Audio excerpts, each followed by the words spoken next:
صدق الله مولانا العظيم.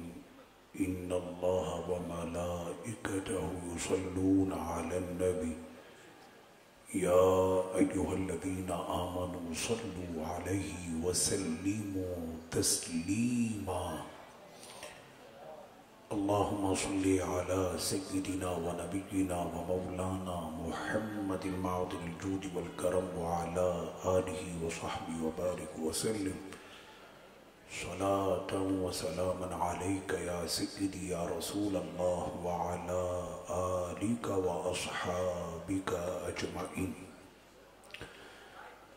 سرور کہوں کہ مالک و مولا کہوں تجھے، باغی خلیل کا گل زیبا کہوں تجھے، تیرے تو وصف عیب تناہی سے ہیں بری، حیران ہوں میرے شاہ کیا کیا کہوں تجھے.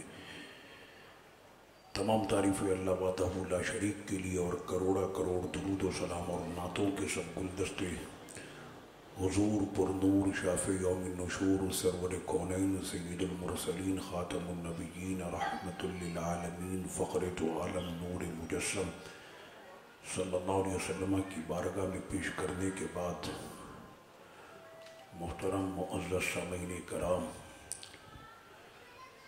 اللہ تبارک و تعالیٰ کا ہم پر کتنا فضل اور کرم ہے. ہمیں خود اپنی پہچان نہیں. میں ابھی ملک شام میں تھا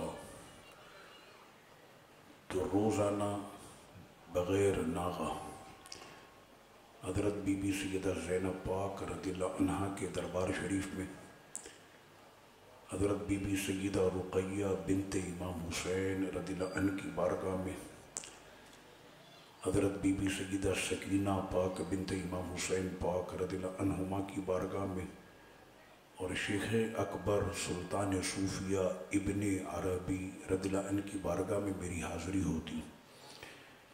تو شام کے لوگ اور علماء کرام وہ آپس میں ایک دوسرے سے میرا یہ تعارف کراتے کہ شیخ عامر بغیر ناغہ ان مزاروں پر حاضری کے لیے جاتے. تو میں نے ان سے یہ کہا کہ آپ چونکہ اہل شام ہیں، آپ کے بچپن سے آپ لوگوں نے ان مزارات کی زیارت کی ہے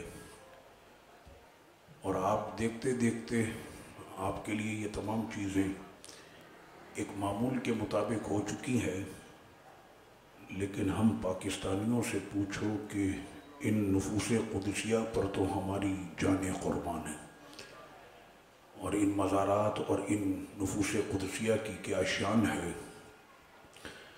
تو ہمیں خود اپنی پہچان نہیں، ہمیں اپنی پہچان واقعی میں نہیں ہے. ہم جب پیدا ہوئے تو دائیں کان میں ہمارے اقامت ہوئی اور دائیں کان میں ہمارے اذان ہوئی اور بائیں کان میں ہمیں اقامت سنائی گئی، اور ساتھ میں یہ کہہ بھی دیا گیا کہ مبارک ہو تم اس کائنات کے سب سے افضل نبی کے سب سے افضل امتی بن گئے.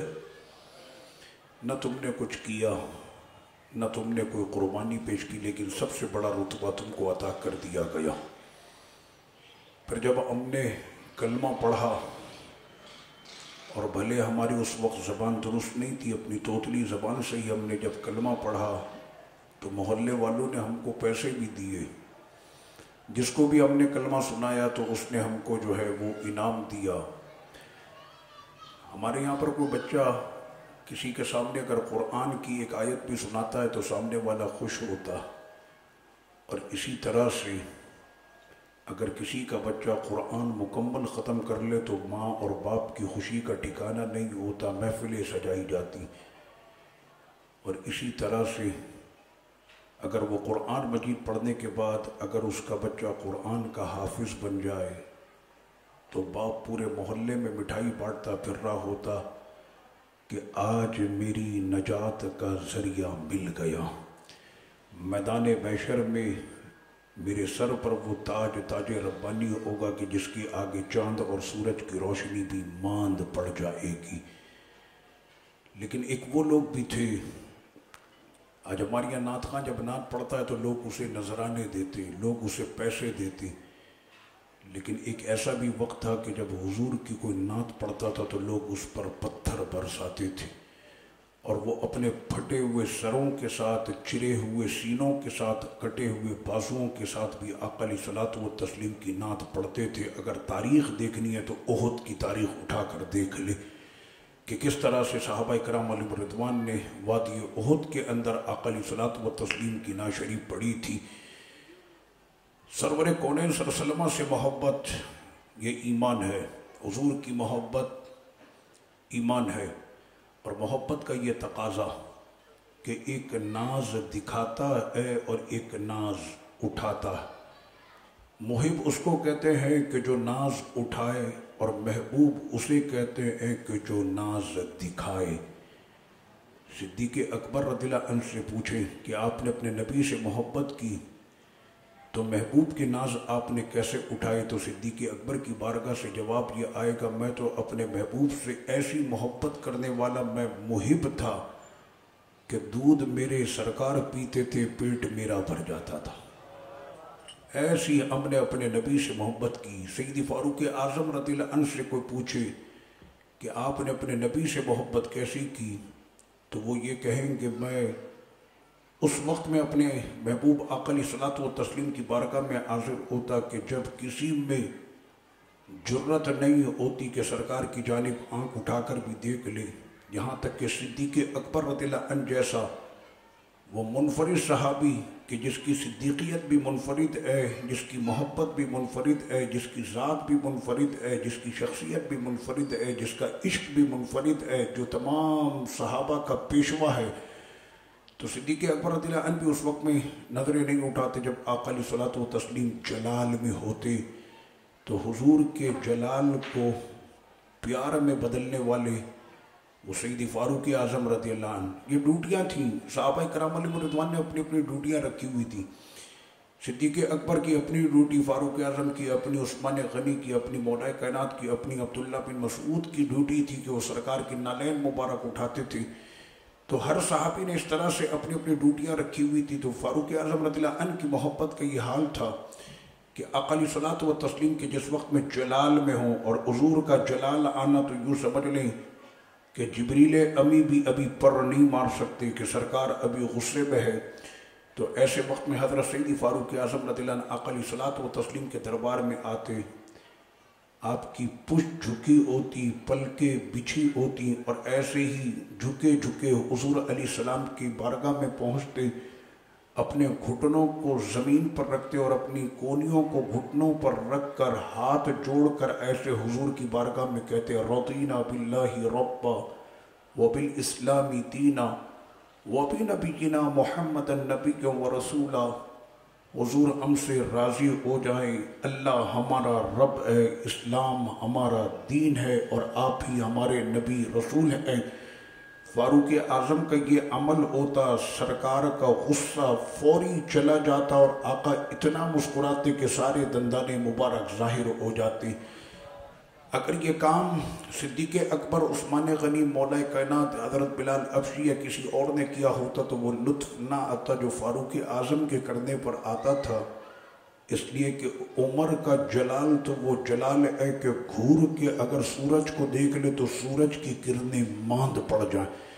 عمر کے جلال کا تو یہ عالم کہ وہ دریائے دجلہ کو اگر، دریائے نیل کو اگر آرڈر کر دے، او دریا تو خدا کے حکم سے بہتا ہے تو پانی دے دے، اور اگر نہیں بہتا تو ہمیں تیرے پانی کی کوئی ضرورت بھی نہیں، تو نیل دریا بھی جو ہے وہ عمر کے جلال کو برداشت کرے اور عمر کی بات کو وہ سنے۔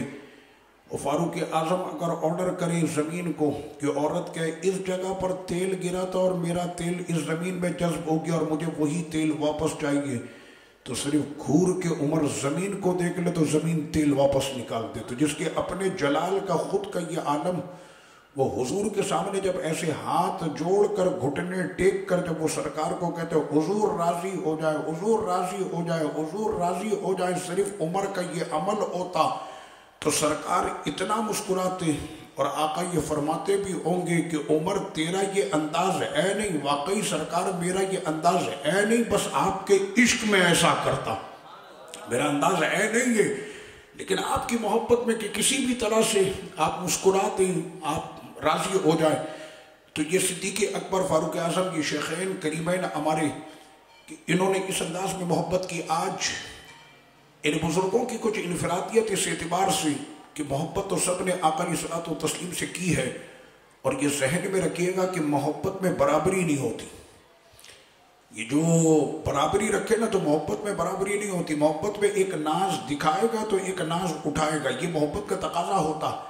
بیٹا جو ہے وہ باپ کے سامنے ناز دکھاتا اور باپ اس کے ناز کو اٹھاتا ہے، تو یہ محبت کے تقاضے ہوتے. تو محبت میں برابری نہیں ہوتی. تو جو کہے کہ میں نبی سے محبت کرتا ہوں اور اس کے بعد پھر وہ کہے کہ ہم میں اور نبی میں فرق نہیں ہوتا، تو اس کا مطلب وہ اپنی محبت میں جھوٹا ہے. اس لیے کہ جو محبت سچی اپنے نبی سے کرتا ہے تو وہ اپنے محبوب کے ناز کو اٹھاتا، اس میں پھر برابری نہیں ہوتی. سیدھی صدیق اکبر اور سیدنا فاروق اعظم رضی اللہ عنہ کی حیات طیبہ، جب ہم ان بزرگوں کی حیات طیبہ پڑھیں تو جہاں پر آقا علیہ الصلوۃ والتسلیم کی محبت ہے تو صدیق اکبر سے بڑھ کر کسی نے محبت نہیں کی. اور آقا علیہ الصلوۃ والتسلیم نے یہ واضح طور پر فرما دیا بالکل صحیح حدیث میں کہ ہر وہ دن کے جس میں سورج نکلا روئے زمین پر ابو بکر سے افضل کوئی نہیں. یہ اہل سنت و جماعت کا بالاتفاق پوری دنیا میں عقیدہ. ابھی میں ایک نشست میں بیٹھا ہوا تھا تو وہاں پر یہ سوال مجھ سے کیا گیا کہ جناب آپ شام سے ہو کر آئے تو ملک شام کے اندر لوگوں کے عقائد کیا. میں نے وہی عقائد ہے جو 1400 سال سے سنیوں کے عقائد ہیں، اس میں کوئی فرق تھوڑی ہوتا ہے. جو 1400 سال سے اہل سنت و جماعت کے عقائد وہی عقیدہ ہے کہ سب سے پہلے صدیق اکبر، پھر فاروق اعظم، پھر عثمان غنی، پھر مولا کائنات، اور اسی ترتیب کے ساتھ صحابہ کرام. تو یہ سارا وہ اسی انداز میں. تو پھر دوسرا وہاں پر سوال یہ ہوا کہ دمشق کی زمین پر حضرت سیدنا امیر معاویہ رضی اللہ عنہ کا مزار شریف ہے، تو اس کے حوالے سے علماء شام اور اہل شام جو ہے حضرت امیر معاویہ رضی اللہ عنہ کے بارے میں کیا عقیدہ رکھتے ہیں. میں نے جتنے بھی سنی ہیں وہ سارے کے سارے حضرت امیر معاویہ رضی اللہ عنہ کو صحابی مانتے ہیں، اور جو رتبہ صحابی کا ہے اسی رتبے پر مانتے. تو یہ اہل سنت و جماعت کا عقیدہ پوری دنیا میں ہے. تو اس میں ہمیں کوئی ہوشیاری کرنے کی ضرورت نہیں ہے. اب اگر کسی کو فیمس ہونا ہو، یعنی مولوی صاحب ان کو شہرت نہیں مل رہی، اب وہ شہرت پانے کے لیے کوئی بھی اس طرح کی بات ایسی کر دے. آج ہمارے زمانے میں چونکہ یہاں پر چیک اینڈ بیلنس کا معاملہ نہیں ہے نا، کوئی گرفت کرنے والا نہیں ہے، ہمارے یہاں گرفت کا معاملہ. اب جیسے آپ باہر ملک چلے جائیں، شام ہے اور دیگر جو ممالک مصر وغیرہ، تو وہاں پر کسی میں اتنی جرت نہیں ہے کہ وہ اپنے عقیدے کے اندر کو رد و بدل کر کے پھر وہ روڈ پر پھرتا ہوا نظر آ جائے. ایسا ہو نہیں سکتا. اہل سنت و جماعت کا جو عقیدہ ایک 1400 سال سے جو چلتا چلا رہا، اسی عقیدے کے اوپر یہ سارے معاملات جو ہیں وہ چلتے چلے آ رہے.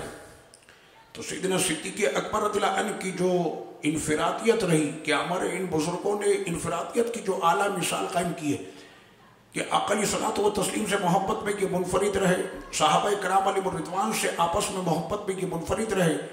اور جس وقت میں مال اور جان کو قربان کرنے کی بات آئی تو صدیق اکبر سے بڑھ کر نہ کسی نے اپنا مال قربان کیا ہوگا، نہ کسی نے اپنی جان قربان کی ہوگی.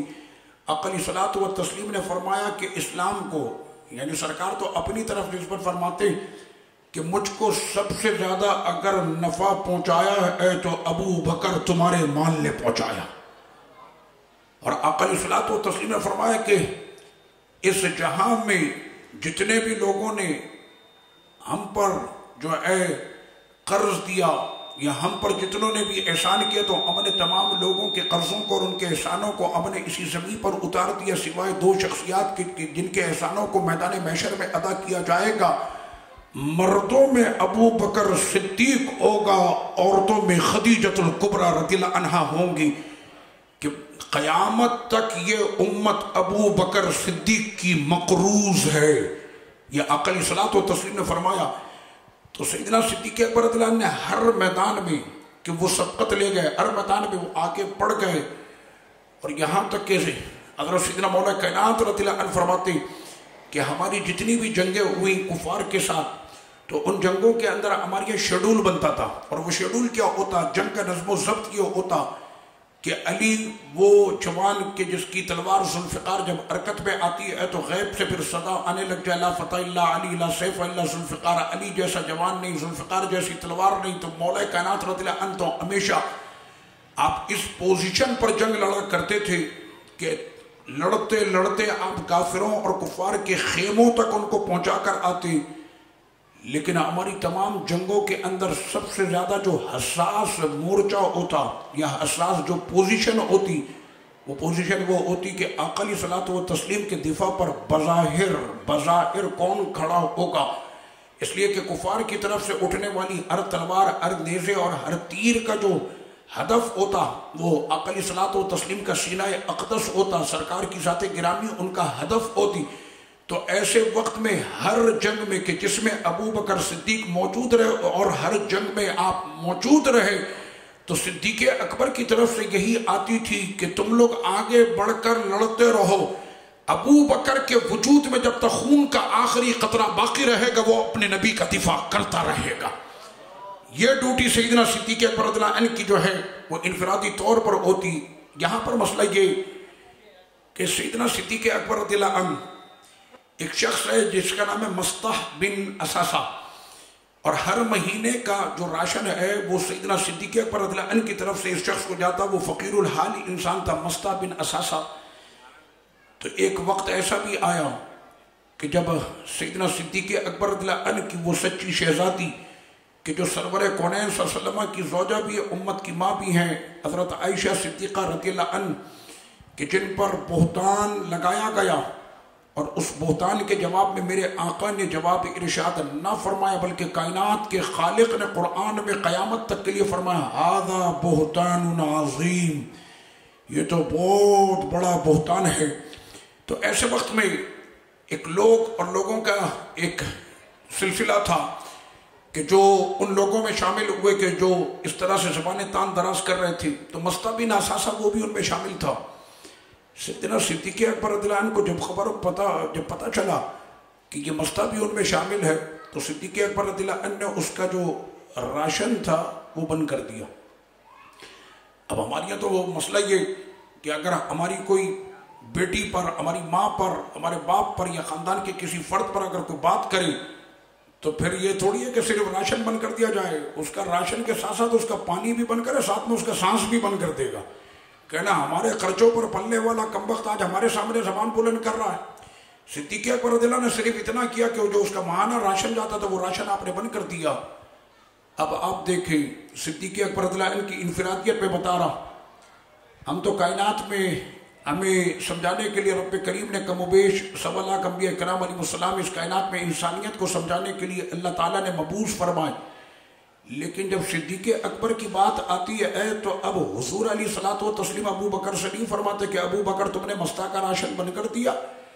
آقا علیہ الصلوۃ والتسلیم نے ابو بکر صدیق کو بلوایا اور صدیق اکبر رضی اللہ عنہ جب تشریف لائے تو آقا علیہ السلام نے فرمایا کہ مصطح کا راشن تم دیا کرتے تھے.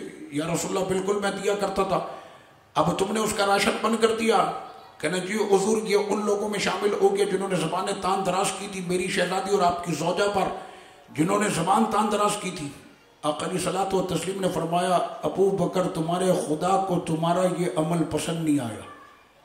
کہنا کیا؟ کہنا قرآن مجید کی آیت ابو بکر تمہارے لیے اتر گئی ہے کہ جن کو سمجھانے کے لیے اور جن کے عمل خیر کو جاری کرنے کے لیے میرا خدا قرآن کی آیت اتار دے وہ ابو بکر صدیق ہے کہ جن کے لیے رب نے قرآن میں فرمایا وَلَا يَأْتَلِ أُولُو الْفَضْلِ مِنْكُمْ.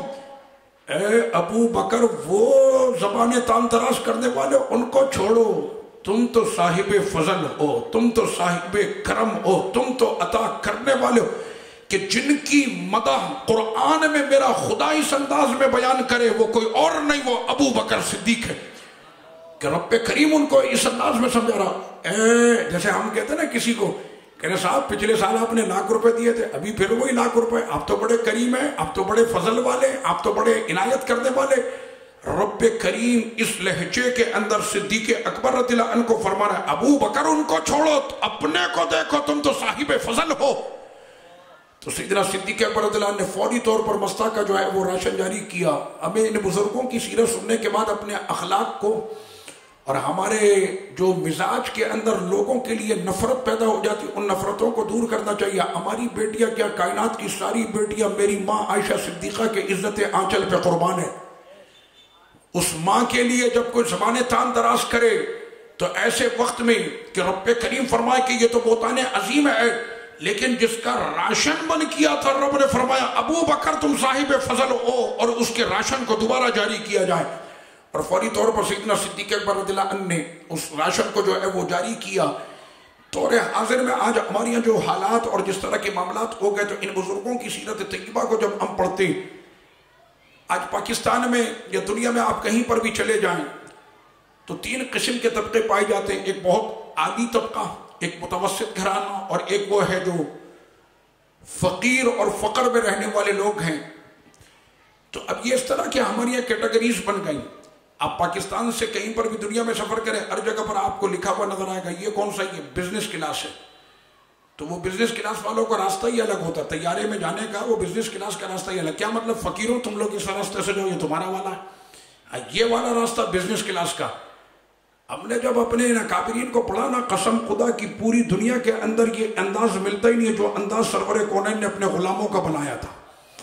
یہ انداز پورے جہاں میں نے جو سرکار نے انداز بنایا، اور آج تک میرے حضور کا یہ انداز باقی ہے کہ جس وقت میں نماز کے لیے کھڑے ہوتے تو امیر بھی کھڑا تو ساتھ میں فقیر بھی کھڑا۔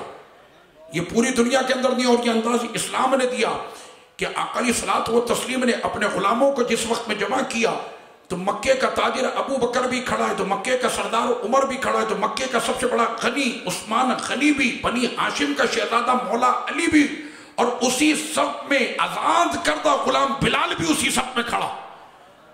اور سیدنا بلال حبشی رضی اللہ عنہ کو مسجد نبی شریف کی جو چابیاں اس وقت میں عطا ہوئی، مسجد نبی شریف کی پوری ذمہ داری اور انتظامیہ جو تھی وہ سیدنا بلال حبشی رضی اللہ عنہ کے ہاتھوں میں تھی۔ الحمدللہ میں روزانہ سیدنا بلال حبشی کے روزے پہ بھی جاتا تھا، آپ کا مزار دمشق میں۔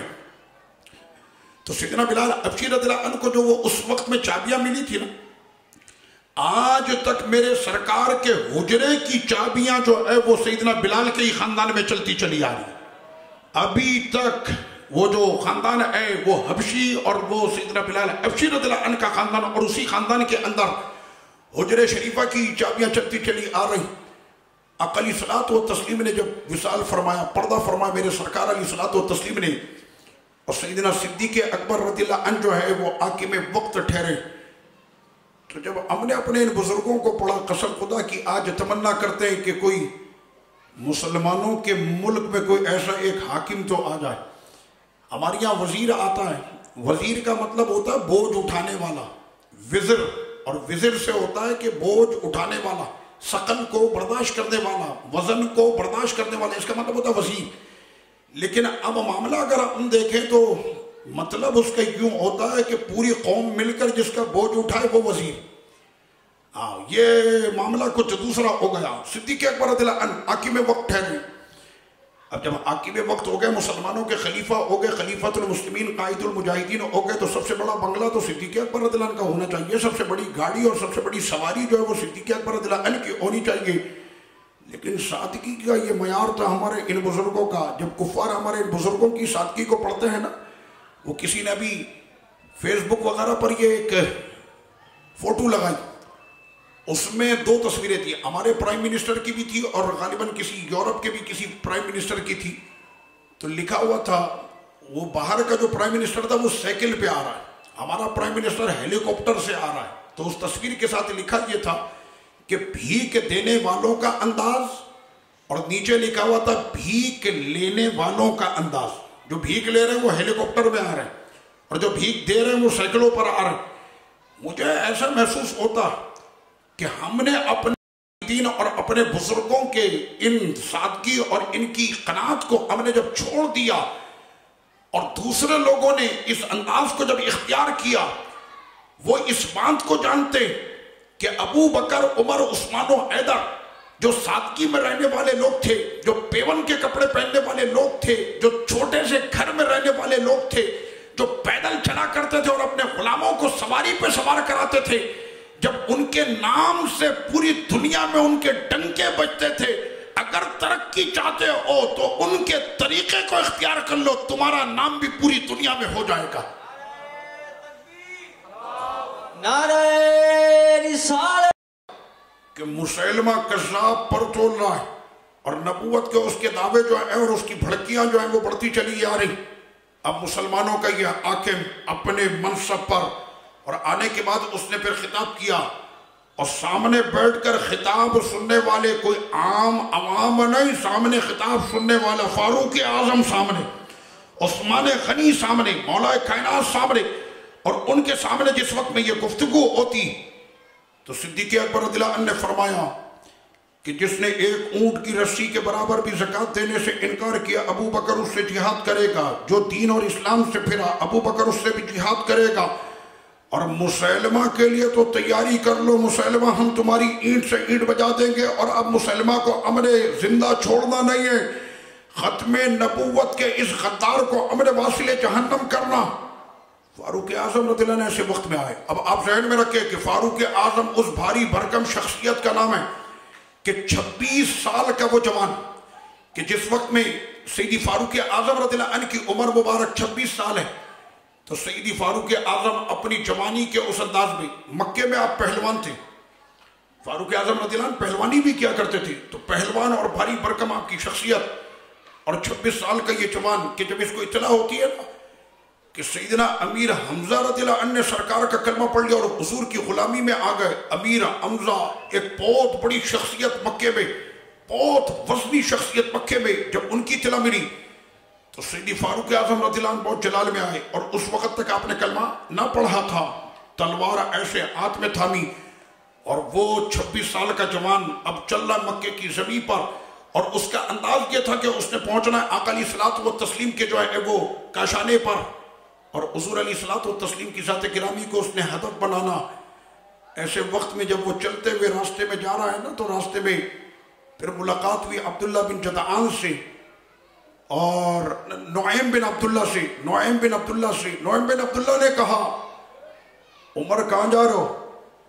تو وہ اپنے جلال میں، اور فاروق اعظم کے جلال کا کیا عالم، میں جس وقت میں حج کی بات کر رہا ہوں، اور رمی جب کرتے نا رمی، تو میں اپنے ساتھیوں سے پوچھتا ہوں، میں نے کہا شیطان جن کو دیکھ کر بھاگ جائے، شیطان جن کو دیکھ کر بھاگ جائے، ابھی تو یہ دیوار ہے نا، تو اسی جگہ پر رمی کی جاتی ہے، شیطان اسی جگہ پر تھا جب ابراہیم علیہ السلام اسماعیل علیہ السلام کو لے کر جا رہے تھے اللہ کی راہ میں ذبح کرنے کے لیے، تو شیطان نے ورخلانے کی وہاں پر کوشش کی تھی۔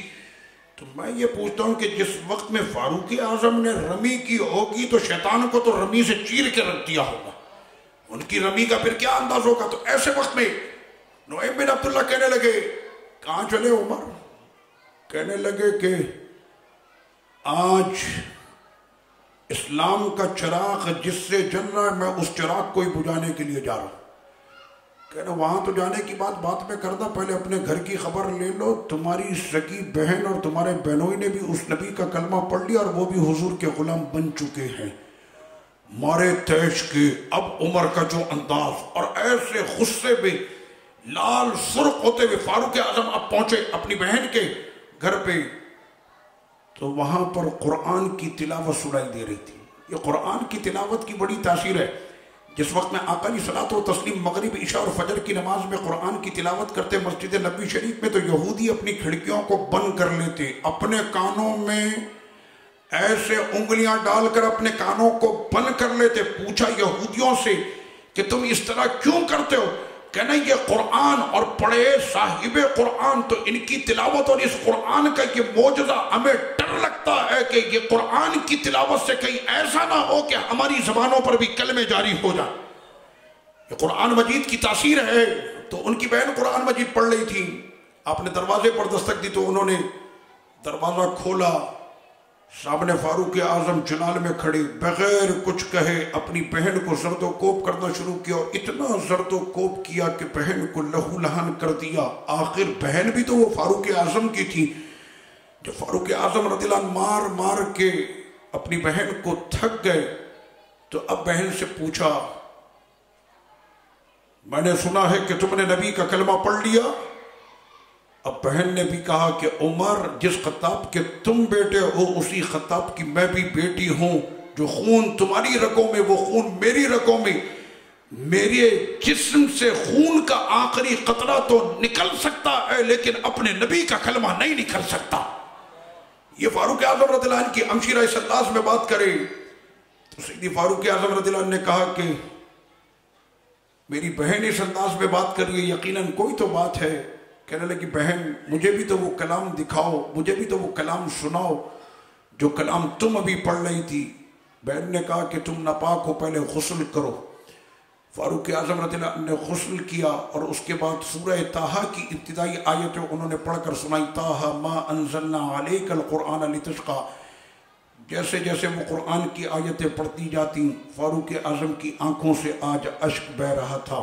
وہ عمر کے جس کی آنکھوں میں انگارے دہکتے تھے، آج اسی عمر کی آنکھوں سے اشک بہہ رہا تھا اور فاروق اعظم رو رہے تھے۔ اور اسی حالت میں عمر بن خطاب رضی اللہ عنہ، میں صرف فاروق اعظم رضی اللہ عنہ کے جلال کا آپ کو انداز بتاؤں کہ جس وقت میں چلے اور پوچھا کہ نبی آخر الزماں کہاں تشریف رکھتے، کہا دار ارقم میں، اور یہ دار ارقم مسلمانوں کا پہلا مدرسہ ہے۔ اب آپ کو پتا چلا ہم لوگ مدرسوں سے بڑا دور بھاگتے ہیں۔ کون سا ہائی فائی اسکول بتائیں آپ ہمیں؟ ہائی فائی اسکول، آج کل ہائی فائی کے چکر میں ہم لوگ سارے کے سارے لگے ہوئے کہ کوئی ہائی فائی اسکول ہمیں مل جائے۔ میں نے کہا تمہارے نبی نے اگر محبت کی ہے تو مدرسوں سے کی۔ اسلام کا پہلا مدرسہ جو میرے نبی نے قائم فرمایا وہ حضرت سیدنا ارقم رضی اللہ عنہ کا کاشانہ تھا، جہاں پہ حضور تشریف لاتے اور صحابہ اکرام چھپ کر وہاں پر آتے اور وہاں پر حضور کے دربار میں قرآن اور حدیث کا علم حاصل کرتے۔ وہ مدرسہ حضرت ارقم، زید بن ارقم رضی اللہ عنہ کا وہ مدرسہ جو آج تک موجود ہے۔ آقا علیہ الصلوۃ والتسلیم وہاں پر تشریف فرماتے، فاروق اعظم رضی اللہ عنہ پہنچے، تلوار لٹک رہی، صحابہ اکرام وہاں پر موجود تھے، کہنے لگے عمر آ رہے ہیں۔ سیدنا امیر حمزہ رضی اللہ عنہ نے کہا آنے دو، اگر عمر کا ارادہ ٹھیک ہوا تب تو ہم اس کا خیر مقدم کریں گے، اور اگر اس کا ارادہ کچھ اور ہوا تو آج عمر یہاں سے واپس سلامت نہیں جائے گا۔ یہ کس نے کہا؟ حضرت امیر حمزہ نے۔ حضرت امیر حمزہ کا جو سینہ تھا وہ ببر شیر سے زیادہ چوڑا تھا۔ اللہ پاک نے وہ سینہ سیدنا امیر حمزہ رضی اللہ عنہ کو عطا فرمایا کہ جن کے لیے آقا علیہ الصلوۃ والتسلیم نے فرمایا کہ حمزہ میرا چچا وہ اللہ کا بھی شیر ہے، وہ رسول کا بھی شیر ہے۔ سیدنا امیر حمزہ وہاں پر موجود تھے۔ سیدنا فاروق اعظم رضی اللہ عنہ تشریف لائے، دروازے پر دستک دی، دروازہ کھولا تو ایسے صحابہ کرام نے پکڑ لیا فاروق اعظم کو دونوں طرف سے۔ آقا علیہ السلام نے فرمایا عمر کو چھوڑ دو۔ جیسی عمر آگے بڑھے، سرکار نے ایسے اپنا دست کرم عمر کے دل پہ رکھ دیا۔ اب حضور کا دست کرم جس کے سینے اور جس کے دل پر آئے تو حضور اپنے ہاتھوں سے ابھی فاروق اعظم رضی اللہ عنہ کے دل کے حال کو بدل رہے تھے، اور صرف آقا نے یہ فرمایا اے اللہ میرے عمر کو ہدایت عطا فرما، اور ادھر عمر کی زبان نے کہا لا الہ الا اللہ محمد رسول اللہ۔ صحابہ کرام کو آج اتنی خوشی تھی کہ مارے خوشی کے جب اللہ اکبر صحابہ کرام نے کہا تو پورے مکے کی گلیاں گونج اٹھی۔ عمر کے اسلام قبول کرنے پر صحابہ کرام کی خوشیوں کا عالم یہ تھا، اے اللہ اسلام کو عزت عطا کر دے۔ عمر بن خطاب کے ذریعے مرید رسول تو سارے صحابہ بنے، عمر بن خطاب آپ وہ ہیں کہ آپ مرید رسول بھی ہیں، مراد رسول بھی ہیں، اللہ سے مانگ کے آپ کو لیا ہے۔ اور رب کریم نے قرآن مجید میں فاروق اعظم رضی اللہ عنہ کے لیے فرمایا یا ایھا النبی، اے غیب کی خبریں بتانے والے محبوب، حسبک اللہ، آپ کے لیے اللہ کافی ہے، آپ کے لیے اللہ، آپ کے لیے اللہ۔ ابھی ہم نے ہر جگہ دیکھا پورے پاکستان میں ہر جگہ پہ لکھا ہوتا ہے میرے لیے اللہ کافی، وہ گاڑی پہ لکھ کے گھوم رہا میرے لیے اللہ کافی، لسی والے نے اپنی دکان پہ لکھ کے لگا میرے لیے اللہ کافی، پان والے نے اپنی پان کے ٹھیے پہ لگا ہوئے میرے لیے اللہ کافی، رکشے والے سے بھی میں نے پوچھا اس کے رکشے پہ لکھا ہوا میرے لیے اللہ کافی۔ میں نے کہا جناب یہ آپ نے لکھا میرے لیے اللہ کافی، کیا مطلب؟ کہنے اس کا مطلب یہ ہے کہ اللہ کے سوا ہمارا کسی سے کوئی تعلق واسطہ ناتا ہے ہی نہیں ہے، اللہ کے سوا کسی سے تعلق واسطہ ناتا نہیں۔ آپ کا تعلق کہنا ہمارا تعلق صرف اللہ سے، نہ داتا سے، نہ خواجہ سے، نہ غوث سے، نہ فلاں سے، یہاں تک کہ اتنی لمبی زبان کہ ہم تو نبی سے بھی کچھ بھی نہیں مانگتے۔ میں نے معاذ اللہ، تو میں نے کہا آپ کا تعلق کہنا بس میرے لیے اللہ کافی۔ میں نے پھر آپ رکشے سے نیچے تشریف لے آئے، یہ جو آپ شہر کے اندر دوڑاتے پھر رہے ہیں اس کو آپ باہر تشریف لائے۔ کہنا نہیں یہ تو میرا روزگار ہے۔ میں نے جب تیرے روزگار کا سبب تیرا رکشہ بن سکتا ہے تو اللہ کے محبوب کا نام نہیں بن سکتا، ذات مصطفیٰ نہیں ہو سکتی، پیارے اللہ کے وہ سبب نہیں بن سکتے۔ جب رکشہ سبب بن سکتا تو یہ پیارے سبب نہیں بن سکتے۔ رزق کا مالک تو اللہ ہے۔ لیکن اس آیت کو سنیں، رب کریم نے فرمایا یہ جو توحید کے درس کی بات ہوتی ہے نا، توحید، ہم توحید والے، ہم توحید والے، ہم توحید والے، قرآن کی صرف اس ایک آیت کو جو سورہ انفال 10ویں پارے کی ہے، اس کو سنیو، تم یاد کر لو، تمہارے سامنے کسی بھی بد مذہب کی یہ جرت نہیں ہو سکتی کہ وہ تمہارے توحید کے عقیدے پہ ضرب لگا سکے۔ میرے خدا نے فرمایا حبیب آپ کو اللہ کافی ہے، اور مومنوں میں عمر بھی آپ کو کافی ہے۔ نعرہ رسالت، نعرہ حیدری، نعرہ تحقیق۔ اکچار یار، تو رب کریم نے فرمایا کہ اللہ آپ کے لیے کافی ہے اور عمر آپ کے لیے کافی ہے۔ مسئلہ آپ کے سمجھ میں آیا؟ سیدی فاروق اعظم رضی اللہ عنہ کی انفرادیت کو سمجھیں کہ خدا فرما رہا ہے کہ اس پورے جہاں کے لیے یہ خدا کافی ہے، میرا خدا پورے جہاں کے لیے کافی ہے، اور وہی خدا یہ فرما رہا ہے کہ جہاں خدا کافی ہے وہاں پر عمر بھی کافی ہے۔ مقام سمجھ میں آ رہا سیدی فاروق اعظم کا کہ رب کریم نے اپنی ذات گرامی اور ذات والا شان کے ساتھ فاروق اعظم کا ذکر فرمایا کہ اللہ بھی کافی ہے، عمر بھی کافی ہے۔ اب تصویر اٹھا کر آپ کہیں پر بھی دیکھ لیں، میں تو مختلف ملکوں کا دورہ کر چکا، میں نے ایران میں بھی تفاسیر اٹھا کر دیکھی، میں نے نجف اور کربلا میں بھی تفاسیر دیکھی ہے، لیکن یہ قرآن حق ہے، کسی کے باپ میں اتنی جرت نہیں کہ قرآن کی بات کو وہ پلٹ دے یا بدل دے۔ اللہ جس سے حق لکھوا دے وہ مانے نہ مانے، لیکن اس کے باپ کو بھی لکھنا پڑا کہ اس سے مراد عمر بن خطاب ہے۔ سمجھ باری آپ کے کہ جہاں پر رب کریم نے فرما دیا عمر ہے تو عمر، جہاں پہ فرما دیا ابو بکر ہے تو ابو بکر، غار میں کون تھا؟ تو سب نے دنیا میں لکھا کہ غار میں کوئی اور نہیں، غار ثور میں ابو بکر صدیق تھے۔ اور فاروق اعظم رضی اللہ عنہ کہنے لگے کہ عمر کی ایک رات ایک دن ایسا، صرف ایک رات ایک دن، کہنے والے عثمان اور علی اور دیگر صحابی، فاروق اعظم وہ کہہ رہے ہیں کہ ابو بکر کا ایک رات ایک دن پورے جہاں پر بھاری۔ کہنے وہ کون سا؟ کہنے وہ رات کہ جس میں آقا علیہ الصلوۃ والتسلیم اپنا سر انور ابو بکر صدیق کی گود میں رکھ کے آرام فرما رہے تھے، اتنے قریب سے اگر جمال مصطفیٰ کسی نے دیکھا ہے تو ابو بکر صدیق نے دیکھا۔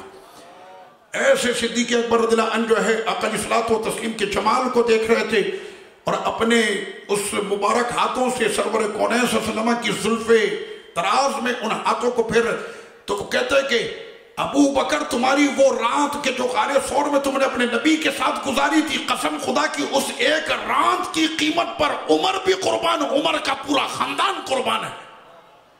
یہ انفرادیت تھی سیدنا صدیق اکبر رضی اللہ عنہ کی، اور ساتھ میں سیدی فاروق اعظم رضی اللہ عنہ نے فرمایا کہ عمر کا وہ دن کہ اس دن سے افضل پورے جہاں میں کوئی دن نہیں۔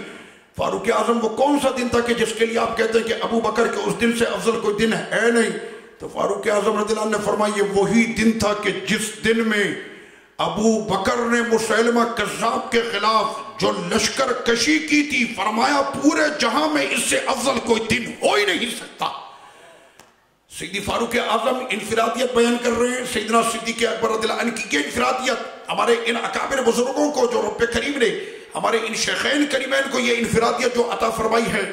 اور جس وقت میں ابو بکر صدیق نے اپنا پہلا خطبہ سنایا، ہماری ابھی تو خطبے ہوتے ہیں نا، جب نیا کوئی وزیر اعظم کو نیا آتا تو وہ اپنا خطبہ دیتا ہے، پہلی سپیچ پہلی تقریر اس کی جو ہوتی ہے، ہم سب کو ساتھ لے کر چلیں گے، ہم سب کے ساتھ چلیں گے، کسی کو ناراض نہیں کریں گے، امریکہ کو ہم اپنے ساتھ لے کر چلیں گے، برطانیہ ہمارا بگ باس ہوگا، اسرائیل کو بھی ہم ماننے کی کوشش کریں گے۔ اس طرح کے جو معاملات ہماری یہاں جو گفتگو ہوتی ہے، مکھن پالش والی گفتگو، مسلمانوں کے امیر کی پہلی جو گفتگو ہو رہی ہے اس میں یہ ہے کہ مانعین زکوٰۃ سے جہاد ہوگا، مرتدین سے جہاد ہوگا، مسیلمہ کذاب کو امر واصل جہنم کرنا۔ اب فاروق اعظم جیسا جلال رکھنے والا وہ صحابی، وہ قوت والا صحابی جو اپنی جوانی کے اندر مکے کا عظیم پہلوان اور سب سے زیادہ طاقتور، کلمہ پڑھنے کے بعد جانتے ہیں لوگ جب کلمہ پڑھ لیتے تھے نا تو وہ اپنے کلمے کو چھپاتے اس وقت تک جب تک کہ فاروق اعظم نے کلمہ نہ پڑھا تھا۔ 40ویں مسلمان فاروق اعظم رضی اللہ عنہ ہیں۔ مسلمانوں نے جب تک فاروق اعظم نے جب تک کلمہ نہ پڑھا تو مسلمان اپنے کلمے کو، اپنے ایمان کو چھپاتے۔ فاروق اعظم نے جس روز کلمہ پڑھا نا تو کلمہ پڑھنے کے بعد فاروق اعظم نکلے مکے کی گلی میں، دروازے پر دستک، جی کون؟ عمر جی کیا کرنے آئے؟ اور تم کو میں بتانے کے لیے آیا ہوں میں نے کلمہ پڑھ لیا ہے۔ پھر دوسرے دروازے پر دستک، جی کون؟ عمر، جی میں آپ کو بتانے کے لیے آیا ہوں، میں نے کلمہ پڑھ لیا۔ ایسے مکے میں کھڑے ہو کر پورے شہر کو چیلنج کیا فاروق اعظم نے کہ جس نے اپنے بچوں کو یتیم کرنا، جس نے اپنے باپ کی پشت کو جھکانا، جس عورت نے اپنے آپ کو بیوہ کرنا، بھیجے اپنے مردوں کو، عمر مقابلے کے لیے کھڑا ہے، اور پورا مکہ سن لے عمر بھی نبی کا غلام بن چکا ہے۔ فاروق اعظم نے جب کلمہ پڑھا ہے تو اسلام کی عزت ایسے آسمانوں کی بلندی کو پہنچی۔ یہ تھا فاروق اعظم رضی اللہ عنہ کا کلمہ پڑھنا۔ میں عمر سے وہی محبت کرتا ہے جس کو اسلام کی عزت پسند ہے، اور جو عمر سے محبت نہ کرے اس کا مطلب اس کو اسلامی پسند نہیں۔ کیوں؟ آقا علیہ الصلوۃ والتسلیم نے فرمایا کہ ہر امت میں ملہم رہے۔ ملہم سمجھتے؟ جن پر الہام ہوتا ہے، رب کی طرف سے الہام ہوتا ہے۔ آپ قرآن مجید دیکھیں، الا ان اولیاء اللہ لا خوف علیہم ولا هم یحزنون، خبردار اللہ کے ولیوں کو کوئی خوف نہیں، ان کو کوئی غم نہیں۔ آقا علیہ الصلوۃ والتسلیم نے فرمایا یہاں پر ولی سے مراد عمر بن خطاب ہے، یہاں پر ولی سے مراد عمر بن خطاب ہے۔ فرمایا یہ اس امت کا ملہم عمر ہے، اور اگر کوئی یہ دیکھنا چاہتا کہ خدا کیسے اپنے بندوں سے باتیں کرتا، عمر کا منہ دیکھ لو جس وقت میں یہ گفتگو کر رہا ہوتا ہے، اللہ عمر کی زبان سے بول رہا ہوتا۔ آقا علیہ الصلوۃ والتسلیم نے سیدی فاروق اعظم رضی اللہ عنہ کے لیے فرمایا ہے، یہ مقام ہے سیدی فاروق اعظم رضی اللہ عنہ کا، اور یہ انفرادیت سیدی فاروق اعظم رضی اللہ عنہ کی ہے۔ اب لیجئے جناب کہ جو ملہم ہو اور خود وہ اتنا طاقتور، وہ سیدنا صدیق اکبر رضی اللہ عنہ سے کیا کہتا؟ کہنے لگے حضور وہ جو لشکر اسامہ جا رہا ہے نا اس کو واپس بلا لیں۔ آقا علیہ الصلوۃ والتسلیم نے ایک لشکر کو غالباً روم کی جانب روانہ کیا تھا جہاد کے لیے، سیدنا اسامہ کی قیادت میں، کہنا اس لشکر کو واپس بلا لے، ہمیں اپنے مدینہ منورہ کی سرحدوں کو مضبوط کرنا۔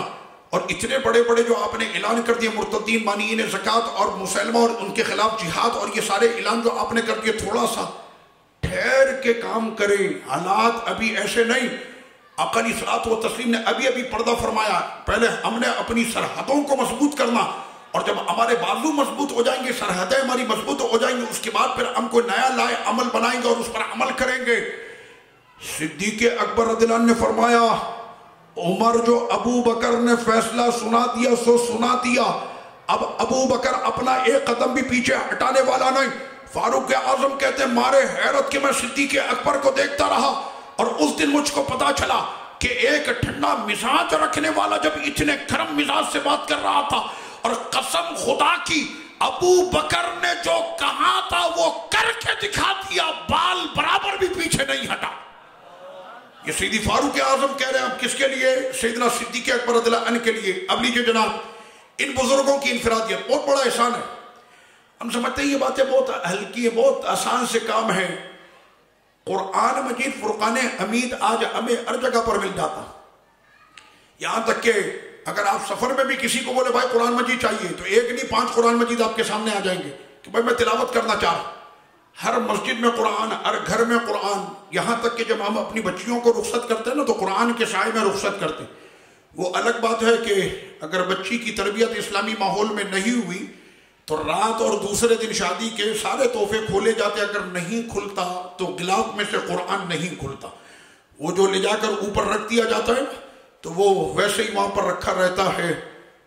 کبھی رمضان میں یاد آیا کہ وہ ابا جی نے رخصتی کے وقت میں قرآن بھی دیا تھا، چلو اسے کھول کر پڑھ بھی لیتے۔ ہم قرآن مجید میں بہت پیچھے ہو چکے جناب، بہت پیچھے۔ ہمارے یہاں قرآن مجید، اللہ اکبر، میں اگر مجمع سے کہوں مجھے تلاوت سناؤ تو پھر مجھے بھی پتا چلے گا کہ کتنے لوگوں کو تلاوت آتی ہے۔ میں صرف آپ لوگوں پر کسی پر میری تنقید نہیں، اور اگر یہ تنقید ہے تو تنقید برائے اصلاح ہے کہ اللہ پاک ہمیں قرآن کی محبت عطا کرے، ہمیں قرآن کی تلاوت عطا کرے، ہمیں قرآن کی سمجھ عطا کرے۔ ہم لوگوں نے کیا کر لیا، ارے قرآن عربی میں ہمیں سمجھ میں نہیں آتا، ہم کیا کریں؟ اچھا انگلش سمجھ میں آتی ہے؟ جی آتی ہے۔ فرینچ آتی ہے؟ کہنا اس میں پاؤنڈ ملتے ہیں نا، اب وہ سمجھ میں آتی ہے۔ یورو ملتا ہے، وہ سمجھ میں آتی ہے۔ اس کے سمجھنے کے لیے ہم نے پوری کوشش کر لی۔ جب ہم انگریزی سمجھ سکتے ہیں، انگریزی بول سکتے ہیں، فرانسی سمجھ سکتے ہیں، بول سکتے ہیں، چائنیز جب سے سی پیک بننا شروع ہوا تو ہم نے چائنیز کے لیے بھی کوشش کرنا شروع کر دی کہ چائنیز زبان سیکھے، چائنیز زبان سیکھے۔ جب یہ ساری زبانیں ہم سیکھ سکتے ہیں تو اب بہانہ نہیں، ہم عربی بھی سیکھ سکتے ہیں۔ مجھے ایک صاحب کہنے لگے عربی سیکھنے کا کیا ہے، قبر میں جائیں گے مر کے خود بخود عربی آ جائے گی. میں نے اچھا دنیا میں سیکھنے کا آپ کا کوئی ارادہ نہیں ہے، وہ بیٹھے ہوئے اس انتظار میں جب مر کے قبر میں جائیں گے تو قبر کی زبان عربی ہے، جنت کی زبان عربی ہے. اب لیجیے جناب یہاں پر ہم لوگ قرآن مجید میں معذرت کے ساتھ بہت پیچھے رہ گئے. میں صرف ایک مسٹیک آپ کو بتا کر آگے بڑھتا. یاسین شریف پڑھنے کا ہمیں شوق ہے. فجر کے بعد یاسین شریف، مغرب کے بعد سورہ واقعہ، عشاء کے بعد سورہ ملک، ظہر کے بعد سورہ مزمل. ان صورتوں کو لوگ پڑھتے اور یہ صورتیں پڑھنی چاہیے. جو سورہ واقعہ شریف پڑھتا ہے مغرب کے بعد، میرے آقا نے اس کو ضمانت دی ہے کہ کبھی رزق کی تنگی نہیں ہوگی. ضمانت ہے میرے سرکار کی کہ رزق کی تنگی نہیں ہوگی. جو سورہ واقعہ روز نماز مغرب کے بعد پڑھتا. قرآن مجید کی ہمیں تلاوت نہیں آتی. اب یاسین شریف پڑھ لیں. ہمارے یہاں قرآن مجید کی تلاوت ہوتی ہے سویم چیلم یا برسی میں. اچھا اس میں بھی چیئے پڑھنے والوں کی تعداد ہوتی ہے 200. قرآن پڑھنے والوں کی تعداد ہوتی ہے 5. 200 بیٹھ کے چنے پڑھ رہے ہوتے ہیں، 5 بندہ بیٹھ کے قرآن پڑھ رہا ہوتا ہے. یہ میں آپ کو حقیقت بتا رہا ہوں، نہیں ہو تو آپ خود اپنے طور پر دیکھیں. وہ جو بھی آئے گا وہ چنے پہ جائے گا. وہ جو بیجے ہوتی ہیں بیجے پڑھ لیں. قرآن مجید کیوں نہیں پڑھ رہے؟ اچھا اب جو قرآن مجید پڑھ رہے ہیں نا، میں بعض اوقات قرآن مجید جس کی پریکٹس نہیں ہے، اچھا پریکٹس تو نہیں ہے نا، ساتھ میں اس کو ترجمہ بھی نہیں پتا، کہ اس کو پتہ ہی نہیں ہے کہ تلاوت میں معنی کہاں سے کہاں چلا گیا. بتاؤں آپ کو، أَلَمْ تَرَ كَيْفَ فَعَلَ رَبُّكَ بِأَصْحَابِ الْفِيلِ. میں ابھی بھی عرب جاتا ہوں نا تو عرب کے قاریوں سے بیٹھ کر میں ابھی بھی اپنا قرآن درست کرتا ہوں. حالانکہ مجھے تراویح پڑھاتے ہوئے تقریباً نہیں تو 25 سال ہو گئے. میں نے کراچی میں بھی ایک نہیں کئی مصلے سنائے. الحمدللہ تحدیث سے نعمت کے طور پہ عرض کر رہا ہوں، میں نے دمشق میں بھی تقریباً 6 سال تراویح پڑھائی ہے. اب یہاں پر مسئلہ یہ، عرب کے سامنے جب قرآن پڑھے نا پھر آپ کو پتہ چلے گا کہ آپ کی تلاوت کی پریکٹس کتنی ہے. اب آپ پڑھ لیں أَلَمْ تَرَ كَيْفَ فَعَلَ رَبُّكَ بِأَصْحَابِ الْفِيلِ. یہ عوامی انداز میں نے آپ کو بتایا. اب یہ فعلہ کی لا ہے نا، اگر آپ نے فعلہ کی لا کو تھوڑا سا کھینچا، اس کا ترجمہ کیا؟ اے میرے حبیب کیا آپ نے نہ دیکھا کہ آپ کے رب نے ہاتھی والوں کے ساتھ کیا کیا؟ اب یہ فعلہ کی لا کو اگر آپ نے تھوڑا سا کھینچا نا، اب ترجمہ ہوگا اے میرے حبیب کیا آپ نے نہ دیکھا کہ آپ کے 2 خداؤں نے ہاتھی والوں کے ساتھ کیا کیا؟ ہم 2 خدا کے ماننے والے کہ ایک خدا کے؟ 2 کے ایک کے؟ ابھی بھی نہیں ہے. 2 کے ایک کے؟ ایک خدا کے ماننے والے. اب اگر آپ نے کسی عربی کے سامنے پڑھا نا فَعَلَ رَبُّكَ تو اس کو جھٹکا لگے گا عربی، کیونکہ وہ معنی سے جا رہا ہے اور آپ جا رہے ہیں اپنی تلاوت سے. آپ نے غلط پڑھا قرآن مجید. نانی سے پڑھا تھا تو بعد میں کسی قاری سے درست نہیں کیا. چیزیں ہم درست کر لیتے ہیں. نئے جتنے بھی قانون آئے، ابھی ساری قوم بیٹھی نا یار ویکسینیشن کا اسٹائل کیا ہوگا، ویکسینیشن کہاں سے کرانی، ویکسینیشن کیسے ہوگی؟ ارے کی زبان پر کیوں؟ اس کو پتا کہ جب تک ویکسینیشن نہیں ہوگی سفر نہیں کر سکتا، ویکسینیشن نہیں ہوگی اکاؤنٹ نہیں کھلے گا، ویکسینیشن نہیں ہوگی یہ ہو جائے گا. ویکسین کے اوپر لگا. میرے رب نے بھی یہ فرمایا کہ اگر تم کو قرآن نہیں آئے گا تو پھر تم جنت میں کیسے جاؤ گے؟ اس کے لیے کوئی تیاری نہیں ہے، اس کے لیے کوئی پریکٹس نہیں ہے. میں نے صرف آپ کو یہ مثال ایک سمجھانے کے لیے دی تھی اور بات آپ کے سمجھ میں آ گئی ہوگی. ہمیں تو قرآن سامنے سجا ہوا اتنا بڑا اس سائز میں اس سائز میں، اگر نظر کمزور تو بڑے سائز میں، ریکارڈنگ میں، پین میں، موبائل میں، کانوں سے سن لو، نہیں ہے آن لائن کلاسیں. اتنا سب کچھ ہونے کے باوجود بھی ہم نے قرآن مجید نہیں سیکھا. تو پھر میں آپ سے یہ پوچھتا ہوں، اگر آپ کو یہ کہا جاتا کہ 5 آیتیں پڑھنے کے لیے آپ کو طائف جانا پڑے گا اور 10 آیتیں پڑھنے کے لیے آپ کو مکے میں آنا پڑے گا اور 40 آیتیں پڑھنے کے لیے آپ کو قبیلہ بنو سلمہ میں جانا پڑے گا، پھر آپ کو یہ والی سورت پڑھنے کے لیے فلاں محلے میں جانا ہوگا، کیونکہ جس علاقے میں قرآن اترتا تھا، جس جگہ پر اترتا اسی جگہ پر اس کو پتے پر پتھر پہ لکھ لیا جاتا وہیں پر. اور قرآن کا یہ اعزاز ہے کہ قرآن میرے رب نے پتھر اور یہ اور طباعت اور کمپیوٹر اور مشینری اور پرنٹنگ اور پریس ان تمام چیزوں سے قرآن کا کوئی تعلق نہیں ہے. اللہ نے قرآن اپنے محبوب کے سینے میں محفوظ کر دیا اور سینوں سے سینوں میں ایسا چلا کہ آج تک مجھ جیسے گناہگار اور ہمارے بچوں کے سینوں کے اندر قرآن مجید موجود ہے. کفار نے بڑی کوشش کی، بڑے چنگیزی اور ہلاکو آئے کہ کسی طرح سے قرآن مجید کو دجلہ کے پانی کے اندر غرق کر کے قرآن مجید کو ختم کر دیا جائے۔ میرے خدا نے قرآن کو مومن کے سینوں میں محفوظ کر دیا، اور قیامت تک اسی طرح سے یہ قرآن محفوظ رہے گا۔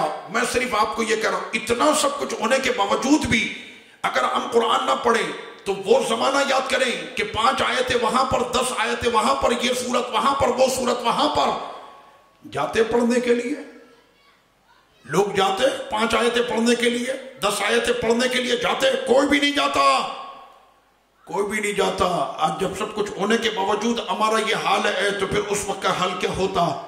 سیدی فاروق اعظم قربان آپ پر، یہ انفرادیت میرے عمر رضی اللہ عنہ کی، صدیق اکبر رضی اللہ عنہ کی بارگاہ میں آ کر ایک روز کہنے لگے، امیر المؤمنین کیا ہی اچھا ہو کہ اس قرآن کو جمع کر لیا جائے۔ صدیق اکبر رضی اللہ عنہ نے فرمایا، عمر میرے بھائی، جو کام میرے نبی نے نہیں کیا وہ کام میں کیسے کروں؟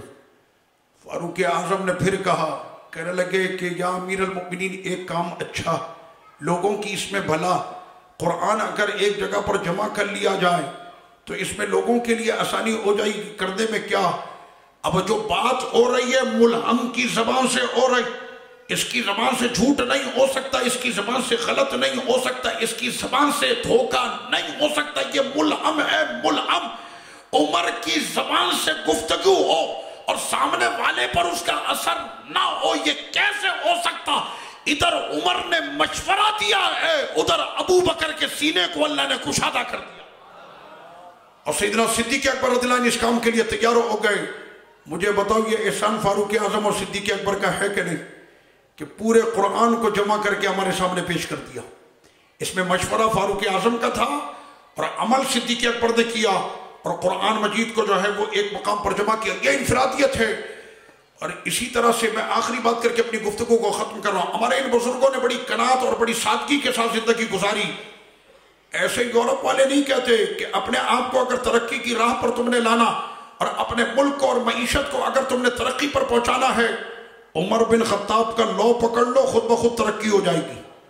عمر کا لو، عمر کا قانون، عمر کا نظام، عمر نے جو بنایا، پوری ریاست، پوری حکومت مل کر 4 صوبوں کو ترقی پر آج تک نہیں لا سکے۔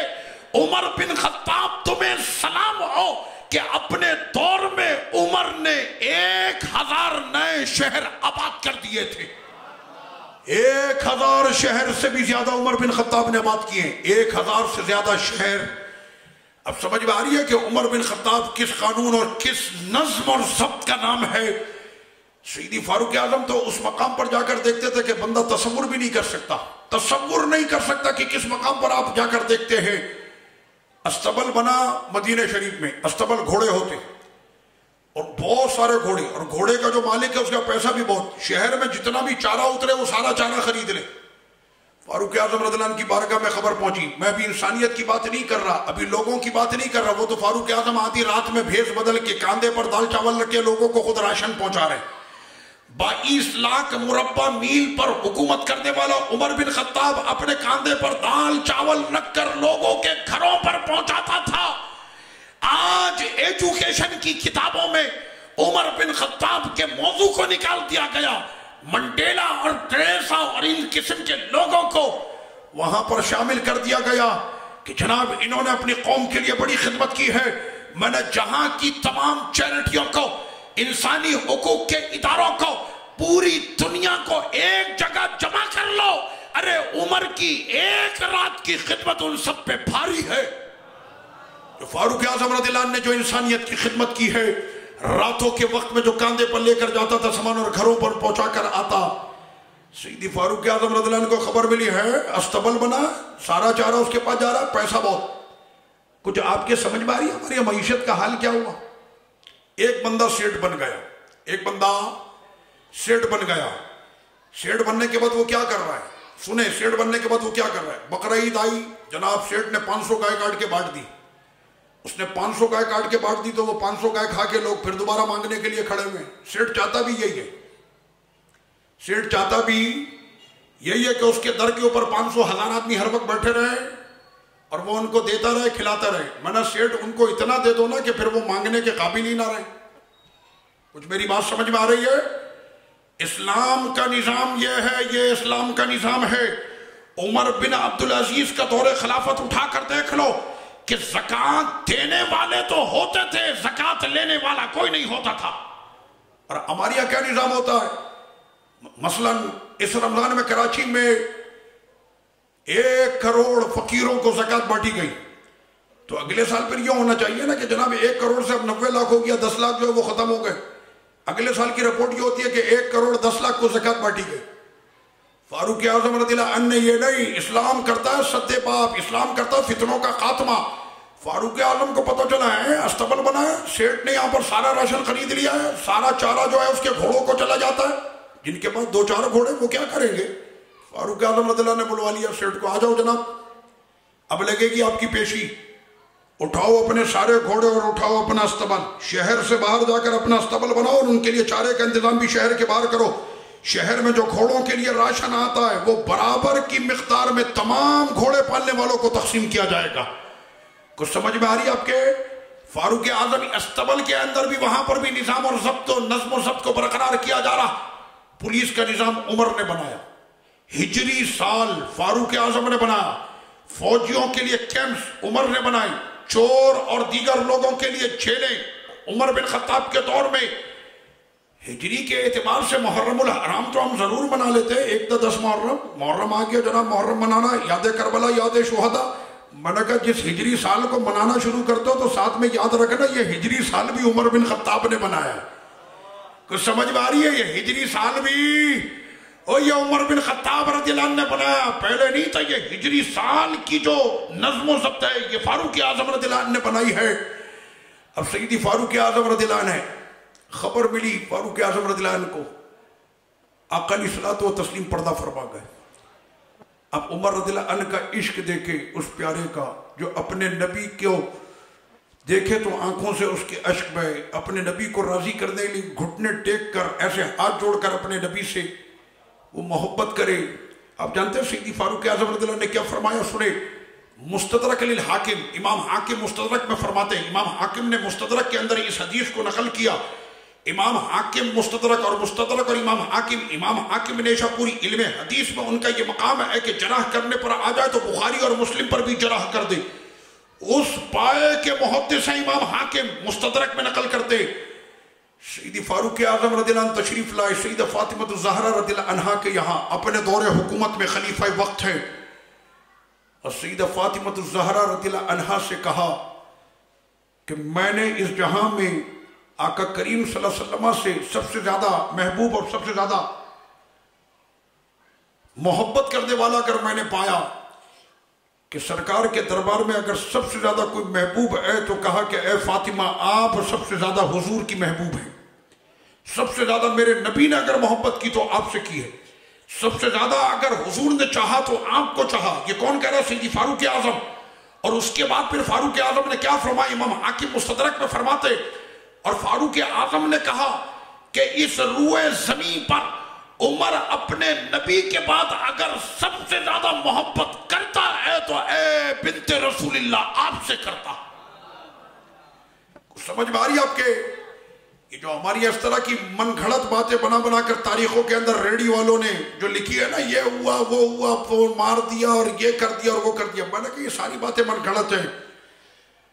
کوئی تصور کر سکتا ہے کہ سیدی فاروق اعظم رضی اللہ عنہ اہل بیت سے محبت؟ امام حسن تشریف لائے الصواعق المحرقہ میں، صاحب صواعق المحرقہ نے اس واقعے کو نقل کیا ہے. امام حسن کا دربار لگا، فاروق اعظم رضی اللہ عنہ کا دربار لگا. حضرت عبداللہ آپ کے بیٹے آئے، وہاں پر جو موجود حارث ہے اس دربار کا جو چوکیدار ہے، اس نے فاروق اعظم رضی اللہ عنہ کے شہزادے کو کہا کہ بابا جان سے اجازت نہیں ہے ملاقات کی، بہت حساس معاملے پر اس وقت اجلاس جاری ہے. حضرت عبداللہ جانے لگے تو پیچھے امام حسن تھے، امام حسن مجتبی رضی اللہ عنہ. انہوں نے جب دیکھا کہ بیٹے کو اجازت نہیں تو وہ بھی وہیں سے پلٹ کر چلے گئے. اجلاس ختم ہوا، فاروق اعظم رضی اللہ عنہ تشریف لائے. آنے کے بعد یہ نہیں کہا کہ عبداللہ آئے تھے، کہنے لگے امام حسن آئے تھے، شہزادے حسن آئے تھے، کہنے جی آئے تھے، لیکن میں نے جب آپ کے بیٹے کو منع کیا تو میری آواز شاید ان تک بھی پہنچ گئی کہ بیٹے کو اجازت نہیں تو مجھے بھی نہیں ہوگی. سیدی فاروق اعظم اب امام حسن کے پاس تشریف لائے اور امام حسن کو کہا کہ آپ تشریف لائے تھے؟ جی آئے. تو آپ اندر کیوں نہیں آئے؟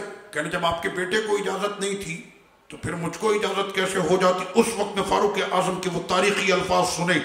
الصواعق المحرقہ کا جو مصنف ہے وہ سے وہاں پر نقل کرتا کہ فاروق اعظم رضی اللہ عنہ نے اس وقت میں فرمایا ایسے اپنے دستار کو اتارا. اور یہ دستار اتارنے کا مطلب کیا ہے کہ اپنی عزت کا تاج سامنے رکھا اور ایسے اشارہ کر کے. یہ عرب کا تاریخی جملہ ہوتا. آج بھی عرب اس جملے کو استعمال کرتا کہ جب وہ اپنی عزت پر بات کرے یا سامنے والے کو عزت عطا کرے تو اس وقت میں کہتا. فاروق اعظم نے کہا کہ حسن میرے ماتھے پر جو یہ بال ہے نا عزت کے یہ تم نے ہی تو دیے. یہ الفاظ ایسی بولے حسن یہ تم نے دیے. کیا مطلب کہ اے حسن آپ کے نانا جان کی یہ دین ہے. اور اس کے بعد کہا کہ بیٹا آئے نہ آئے لیکن آپ جب بھی آئیں بغیر اجازت کے آپ کو عمر کے دربار میں آنے کی اجازت ہے. اللہ اکبر یا رسول اللہ صلی اللہ علیہ وسلم. تو یہ سیدی فاروق اعظم رضی اللہ عنہ نے اس وقت میں سیدھا کائنات کے لیے فرمایا کہ آقا علیہ الصلوۃ والتسلیم کی محبت کے بعد اگر عمر نے سب سے زیادہ کسی کو محبت رکھی ہے تو آپ کے لیے رکھی. سیدہ فاطمہ الزہرا رضی اللہ عنہا کے لیے. اب لیجئے جناب آقا علیہ الصلوۃ والتسلیم کے جب پردے کی خبر سیدی فاروق اعظم رضی اللہ عنہ کو پہنچی آپ خود اندازہ کریں کہ اس عمر کے دل پر کیا گزر رہی ہوگی کہ جس کا بیٹا آ کر یہ کہے کہ بابا جان آج حسین نے ایسی بات کہی کہ دل پہ گراں گزری. کہنے کیا کہا؟ کہنا آج کسی بات پر زبان جو ہے وہ بڑھ گئی, زبان دراز ہوئی, نقاش ہو گیا. تو حسین نے مجھ کو یہ کہا کہ اے عبداللہ تو میرے سامنے کیا باتیں کرتا ہے, تیرا باپ عمر میرے نانا کا غلام ہے. بس اتنا سننا تھا فاروق اعظم کی آنکھوں سے اشک جاری. کہنے لگے کہ بیٹا عبداللہ تیرا احسان ہوگا کہ حسین کو یہ بول دے کہ جو بات اس نے زبان سے کہی ہے کسی کاغذ پر لکھ کر دے دے کہ عمر حسین کے نانا کا غلام ہے. اور جس وقت میں عمر اس دنیا سے جا رہا ہو تو اس کے کفن میں یہی کاغذ رکھ دینا کہ عمر حسین کے نانا کا غلام ہے.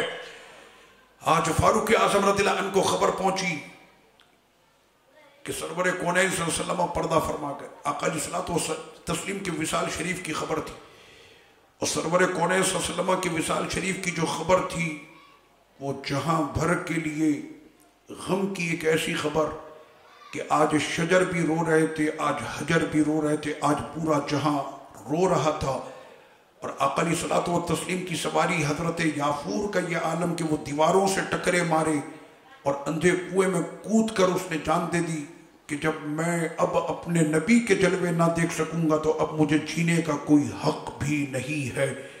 جب سرکار کی سواری کا یہ عالم تو سرکار کے سچے غلاموں کا عالم کیا ہوگا. سیدی فاروق اعظم رضی اللہ عنہ کو خبر ملی. اب عمر کا اپنا ایک انداز ہے رضی اللہ عنہ. سیدی فاروق اعظم کا انداز دیکھیں. گھر گئے تلوار اٹھائی. تاریخ اور سیرت کی ہر کتاب میں یہ واقعہ موجود ہے, ہر کتاب میں, چاہے اپنے ہو چاہے دوسرے, سب نے اس کتاب واقعے کو لکھا. تلوار اٹھائی باہر آئے.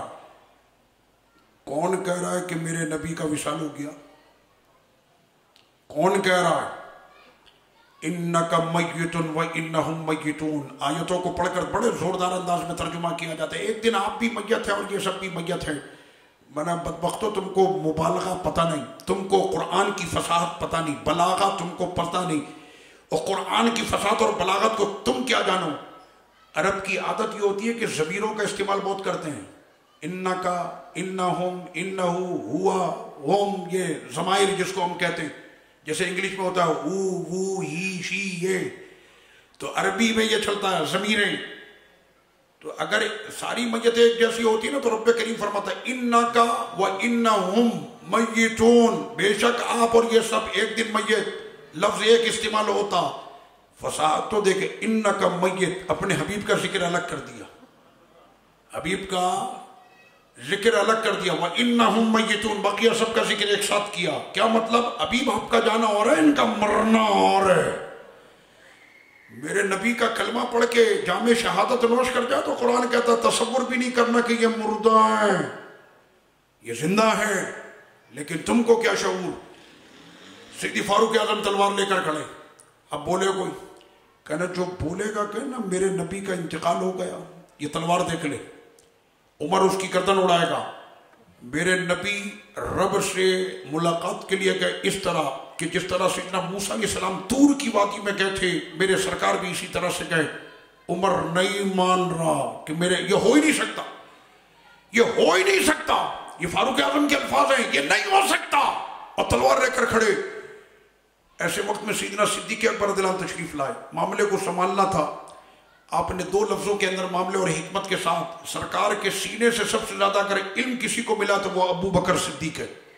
حدیثیں سب سے زیادہ روایت کی ابو ہریرہ نے, تو اس کا مطلب یہ نہیں ہے کہ صدیق اکبر کو حدیثیں نہیں آتی تھی. ارے صدیق اکبر کو تو وہ پتا تھا جو کسی کو نہیں پتا تھا. تو سیدنا صدیق اکبر رضی اللہ عنہ آئے اور آنے کے بعد فرمایا ہم اپنے نبی سے محبت کرتے ہیں, اور تم لوگ کیا اپنے نبی کے دین پر قائم نہیں رہو گے؟ تو ہمارے نبی نے یہ پہلے ہی ہم کو بتا دیا کہ ہم جس کی عبادت کرتے ہیں وہ خدا ہے, اور ہم جس سے محبت کرتے ہیں وہ پیارے مصطفیٰ ہیں. ہمارے پیارے نبی کا وصال ہو گیا, لیکن جس کی عبادت ہم کرتے ہیں وہ خدا ہمیشہ سے تھا, ہمیشہ رہے گا. یہ صدیق اکبر کا خطبہ سامنے آ گیا. اس خطبے کو لے کر لوگوں نے بڑا مسئلہ اس کو بیان کیا کہ صدیق اکبر نے واضح طور پر یہ کہہ دیا کہ سرور کونین صلی اللہ علیہ وسلم وصال فرما گئے, تو اس کا مطلب اب آپ کو, تم کیا دین کو زیادہ سمجھتے ہو؟ صدیق اکبر سے زیادہ تم کو سمجھ میں آتی ہے. صدیق اکبر نے جب کہہ دیا کہ سرکار وصال فرما گئے تو فرما گئے. میں نے کہا کہ یہ نہیں کہا کہ فاروق اعظم غلط کہہ رہے ہیں, یہ کسی کتاب میں نہیں لکھا, یہ کہیں پر نہیں کہ صدیق اکبر یہ کہیں کہ ابو فاروق اعظم جو کہہ رہے ہیں وہ غلط ہے, میں جو کہہ رہا ہوں وہ ٹھیک نہیں. صدیق اکبر رضی اللہ عنہ خاموشی سے آپ کو سمجھا رہے ہیں کہ جو میں کہہ رہا ہوں وہ بھی حق ہے, جو عمر نے کہا وہ بھی حق ہے. جو وہ کہے, کیونکہ عمر ملہم ہے, اس کی زبان سے وہی نکلتا جو خدا چاہتا, جو خدا چاہتا وہی اس کی زبان سے نکلتا. تو فاروق اعظم کہہ رہے ہیں وہ حق, میں جو کہوں وہ بھی حق. اب لیجئے جناب, سیدنا صدیق اکبر رضی اللہ عنہ کے وصال شریف کا وقت ہو گیا, اور صدیق اکبر رضی اللہ عنہ نے اس وقت میں کیا فرمایا؟ قربان ان بزرگوں کی سادگی پر اللہ اکبر, اپنی شہزادی سیدہ صدیقہ رضی اللہ عنہ سے کہا کہ میرے وصال کے بعد 2 چادریں لے لینا. بابا جان 3 چادریں ہوں گی تو 2 کیوں لے لے؟ فرمایا یہ ایک چادر ہے نا میرے پاس کاندھے کی, اس کو میرے کفن میں شامل کر لینا. اتنے بھی ہمارے برے دن نہیں کہ ہم ایک نئی چادر لے لے کفن کے لیے. یہ وقت کا امیر کہہ رہا میرے پاس جو کچھ بھی ہے کیا آپ کے پاس؟ ایک پیالہ, یہ کپڑا, اس کے علاوہ آپ کے پاس کیا ہے؟ بظاہر کچھ بھی نہیں. کہنے یہ بھی بیت المال میں بھجوا دینا. اتنا پرانا کس کے استعمال میں آئے گا؟ میرے کسی بھائی کے کام آ جائے گا. ان بزرگوں کی سیرت کو جب سنتے ہیں نا تو ان بزرگوں کی سیرت کو اپنانے کی بھی ہمیں کوشش کرنی چاہیے کہ سادگی کا عالم دیکھیں. آج ہمارے یہاں پر جب شادی ہوتی ہے تو مجھے پتہ یہ چلا کہ دولہا دلہن کے اسٹیج پر کناروں پر جو پھول بھی لگتے ہیں تو وہ 15 اور 20 لاکھ کے پھول بھی لگتے ہیں. شادی کو تو آپ چھوڑ دیں, 15 20 لاکھ. یہ اس ملک کی بات کر رہا ہوں کہ جہاں پر 75% طبقہ جو ہے وہ زمین کی تہ میں, اس ملک کے اندر 15 اور 20 لاکھ کے پھول اسٹیج کی زینت بنتے ہیں جو دوسرے دن نکال کے پھینک دیے جاتے ہیں. یہ سیدنا صدیق اکبر رضی اللہ عنہ کہہ رہے ہیں کہ میری ایک چادر کو بھی استعمال کر لینا میرے کفن میں. بیگم سے ایک مرتبہ کہا زوجہ میٹھا کھانے کا موڈ ہو رہا ہے. کہنے لگے آپ کی جتنی کمائی اس کے اندر 2 وقت کی روٹی بھی ہو جائے تو غنیمت ہے, میٹھا کہاں سے نہ ہے؟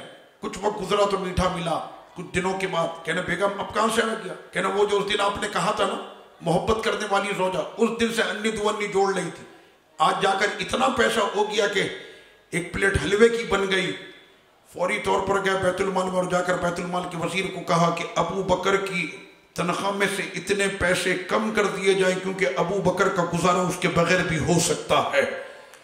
یہ ہیں وہ لوگ جو دنیا پر راج کرتے تھے اور دنیا میں جن کا سکہ جمع ہوتا تھا وہ اس انداز میں زندگی گزارنے والے لوگ ہوتے. صدیق اکبر رضی اللہ عنہ نے اس وقت میں فرمایا کہ جب میرے جسم کو غسل دے دیا جائے, کفن ہو جائے, جنازہ میرا ہو جائے, سرور کونین صلی اللہ علیہ وسلم کے دربار شریف میں میرے جسم کو رکھنا, آقا علیہ الصلوۃ والتسلیم سے اجازت طلب کرنا، اگر سرکار کے دربار سے اجازت ملے، حجرے شریف کا دروازہ کھلے تو ابو بکر کو سرکار کے جوار میں دفن کر دینا، ورنہ پھر مسلمانوں کے قبرستان بقی میں لے جانا۔ سیدنا صدیق اکبر رضی اللہ عنہ آپ بات کر رہے ہیں کہ حضور کے قبر انور کے پاس رکھنا، حضور سے اجازت لینا، دروازہ اگر کھل جائے، کنڈی اگر کھل جائے، اجازت اگر مل جائے، تاریخ اور سیرت کی کوئی بھی کتاب اٹھا لے، واقعہ اس میں موجود ہے کہ ابو بکر صدیق نے یہ کہا تھا کہ نہیں کہا تھا، کہنا بالکل کہا تھا۔ میں نے بات سمجھ میں آ رہی ہے؟ اجازت کس سے لی جاتی ہے؟ کنڈی کس سے کھلوائی جاتی ہے؟ دروازہ کس سے کھلوایا جاتا ہے؟ صدیق اکبر تم کو کچھ سمجھا رہے ہیں اور تمہیں سمجھ میں آنی چاہیے۔ فاروق اعظم نے کہا کہ میں آج کہہ رہا ہوں، احمد رضا خان 1400 سال کے بعد اگر کہے تو زندہ ہے واللہ، اس عقیدے میں وہ تنہا نہیں، عمر اس کے ساتھ ہے۔ اور ابو بکر یہ کہہ رہے کہ عمر نے تو اپنی زندگی میں کہا تھا تو زندہ ہے واللہ، ابو بکر مر کر سمجھا رہا ہے تو زندہ ہے واللہ۔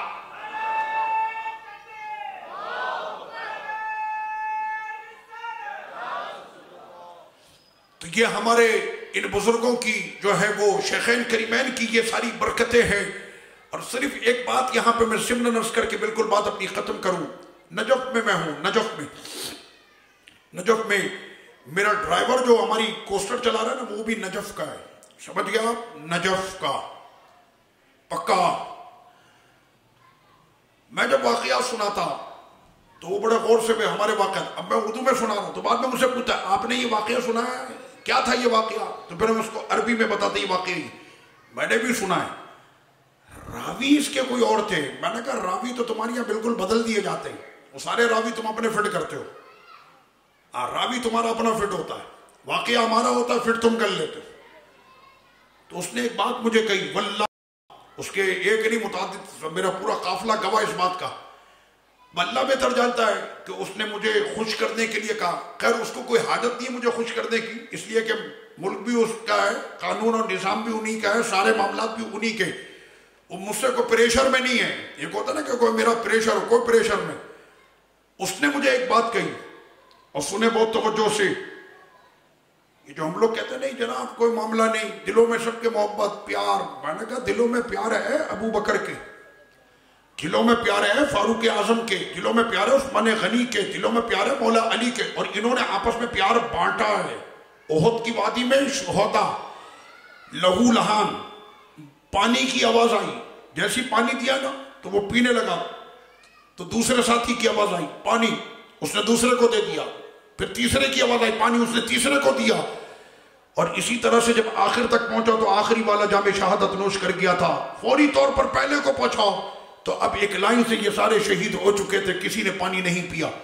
اس وقت میں بھی یہ ایثار کر رہے تھے۔ یہ تھے مدرسۃ المصطفیٰ کے طلبہ جن کی تربیت میرے آقا نے کی تھی، اس انداز میں انہوں نے زندگیاں گزاری۔ یہ تھے محبت کرنے والے لوگ جو آپس میں محبتیں بانٹتے تھے۔ تو وہ ڈرائیور مجھے کہنے لگا ہمارے یہاں پر، اپنے عراق کی بات کر رہا ہے، کہنا ہمارے طبقے کے اندر بچپن سے بچوں کی یہ تربیت کی جاتی ہے کہ اٹھتے بیٹھتے اس نے 3 صحابی اور ماں عائشہ صدیقہ کو گستاخی کرنی ہے۔ 3 صحابی ابو بکر، عمر، عثمان رضی اللہ عنہم، اور ہماری ماں سیدہ عائشہ صدیقہ رضی اللہ عنہا، کہ ہمارے یہاں بچوں کو یہ بچپن سے تربیت دی جاتی ہے، اٹھتے بیٹھتے صبح شام ان 3 بزرگوں کو اور ہماری ماں سیدہ صدیقہ کی گستاخی کرنی ہے۔ لیکن وہ مجھے یہ کہتا میں نے کبھی بھی کسی صحابی کی گستاخی نہیں کی، اور بالخصوص حضرت ابو بکر اور حضرت عمر رضی اللہ عنہما۔ ایسے ہی اس نے کہا کہ میں ان دونوں کو اور ان دونوں کے لیے میں اپنے دل میں بڑا احترام رکھتا ہوں۔